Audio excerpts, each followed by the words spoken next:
jiir Afrikaan ah oo ku guuleystay bilad sharaf dahab ah.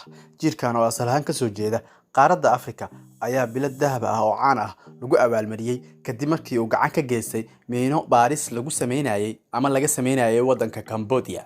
Jiirkan oo lagu magacaabo Mangawa ayaa muddadii uu hawsha miino baariska ka qayb qaadanayay waxa uu baarayaasha ku hagay 39 miino oo dhulka lagu aaso iyo walxaha hubka qarxa ah.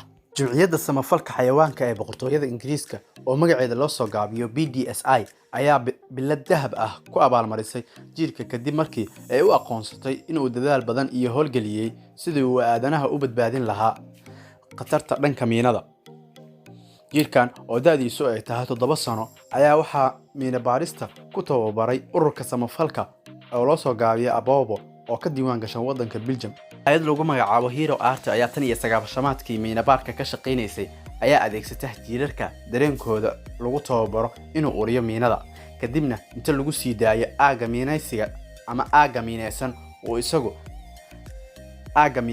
oo isagu hadba halka miina ku jirto ku hakanayo ama kooxda tusaaya. hay'adda ayaa sheegtay in tababarka iyo diyaarinta jiirka ee dhanka miina baarista ay qaadato 1 sano oo kaliya. jiirkan ayaa hadda abaalmarin waxa uu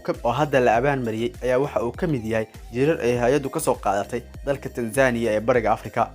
waxaa jira xayawaano fara badan oo loo isticmaalo arrimaha dagaalka iyo dunida sirdoonka waxaana ugu caansan xayawaanada loo isticmaalo arrimaha dagaalka qoolleyda eeyaha dolphinka daanyeerada iyo noocyo badan oo bisadaha kamid ah. Mangawa ayaa maalin kasta waxa uu miina baarka ka qayb qaadanayay wax ka yar 1 saac. miinooyinkan ayaa asalkooda kamid ahaa kuwa ka dhashay dagaalo sokeeye oo waddanka ka dhacay.